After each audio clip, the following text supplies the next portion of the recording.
Di Tatar Sunda yang subur dan penuh pesona alam, hiduplah seorang jawara bernama Rawing. Ia dikenal sebagai pemuda dengan keberanian dan ketangkasan yang luar biasa. Namun lebih dari itu, Rawing adalah sosok yang rendah hati dan penuh empati. Di desanya ia dihormati bukan hanya karena kekuatannya, tetapi juga karena kebijaksanaannya dalam menyelesaikan masalah. Suatu hari, desa Sirawing kedatangan sekelompok perampok yang terkenal ganas. Mereka mengancam penduduk dan mengambil hasil panen serta ternak dengan semena-mena. Warga desa merasa ketakutan dan tidak berani melawan. Melihat desanya tertindas, Rawing tidak tinggal diam. Dengan keberaniannya yang sudah mendarah daging, ia memutuskan untuk menghadapi para perampok itu. Rawing mengatur siasat. Dia mengumpulkan para pemuda desa dan mengajak mereka berlatih bela diri serta strategi perang gerilya. Mereka berlatih siang dan malam di hutan lebat yang mengelilingi desa.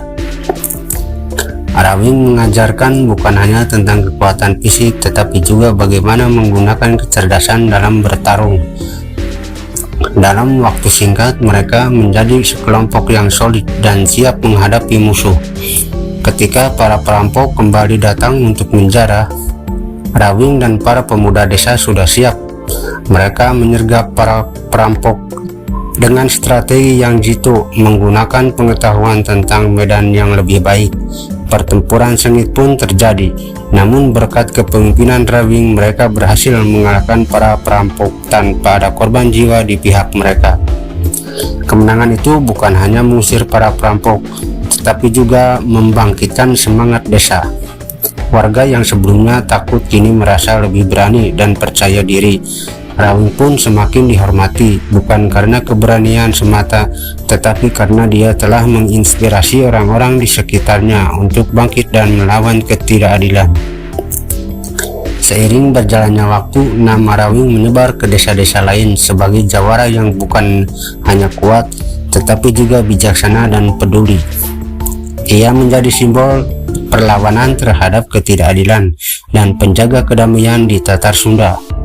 Dengan demikian, Rawing tidak hanya menjadi jawara di medan laga, tetapi juga di hati rakyatnya.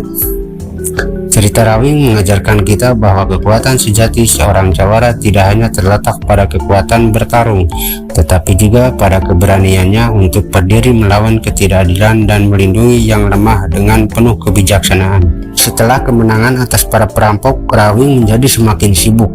Bukan hanya desanya yang memanggil, tapi juga desa-desa lain yang menghadapi ancaman serupa. Meski begitu, Rawing tetap bijak dalam memilih mana yang harus ia bantu langsung dan mana yang bisa diselesaikan dengan menginspirasi para pemuda setempat untuk berani bangkit dan melindungi tanah mereka sendiri. Suatu hari, Rawing mendengar kabar bahwa sebuah desa di lereng gunung sedang menghadapi masalah yang lebih besar. Bukan perampok biasa, tapi seorang mandor tambang yang serakah telah mengambil alih tanah mereka dan memaksa penduduk untuk bekerja tanpa upah yang layak. Desa itu yang dulunya damai dengan lahan pertanian yang subur, kini berubah menjadi tempat yang kering dan gersang karena tambang yang merusak lingkungan. Rawing merasa terpanggil. Ia tahu bahwa ini bukan hanya tentang pertarungan fisik, tapi juga tentang melawan ketidakadilan yang lebih dalam. Bersama beberapa jawara yang telah ia latih, Rawing melakukan perjalanan ke desa itu. Di sana ia menyaksikan penderitaan penduduk yang terpaksa tunduk karena takut pada kekuasaan si mandor tambang. Tanpa ragu, Rawing mendatangi si mandor dan mencoba berbicara baik-baik. Namun mandor itu adalah orang yang keras kepala dan tidak peduli pada nasib penduduk desa. Ketika negosiasi gagal, Rawing tahu bahwa cara damai tidak akan cukup. Dia kemudian merencanakan serangan yang lebih strategis, bukan hanya dengan kekuatan tetapi juga dengan kecerdasan. Rawing dan sekelompoknya menyusup ke tambang pada malam hari, menyabotasi alat-alat berat dan menggali jalur air yang tertutup oleh aktivitas tambang. Dengan cepat, mata air yang dulu menghidupi desa kembali mengalir. Para pekerja yang semula takut kini melihat secercah harapan dan mulai memberanikan diri untuk menolak pekerja.